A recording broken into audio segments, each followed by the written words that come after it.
নমস্কার, পাঁচমেশালি চ্যানেলে আপনাদের সবাইকে স্বাগত জানাই।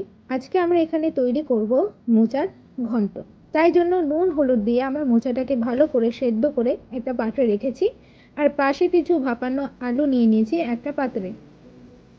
এরপর একটা কড়াই গরম করে তার মধ্যে আমরা সর্ষের তেল দিয়ে তার মধ্যে ভাপানো আলুগুলো একে একে দিয়ে দেবো। দিয়ে কিছুক্ষণ নাড়িয়ে আলুগুলো লাল লাল হতেই সেগুলো আমরা নামিয়ে নেব। এরপর আমরা কড়াইতে অ্যাড করব গোটা গরম মশলা, গোটা জিরে আর নারকেল কুচি।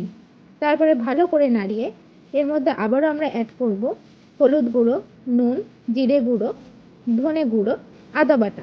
তারপর নামিয়ে একে একে ভাপানো আলুগুলো যেগুলো ভেজেছিলাম সেগুলো এর মধ্যে অ্যাড করে দেব, আর সাথে অ্যাড করে দেব ভাপানো মোচা।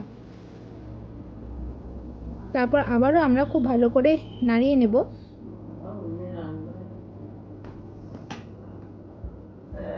নাড়ানোর পর এতে আমরা চেরা কাঁচা লঙ্কা অ্যাড করে দেব, আর তার সাথে অ্যাড করে দেব গরম জল কিছুটা।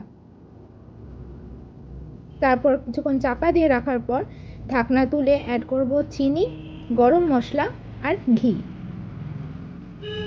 তারপর আবারও ভালো করে নাড়িয়ে নেব। নাড়িয়ে আমাদের তৈরি হয়ে যাবে মোচার ঘন্ট।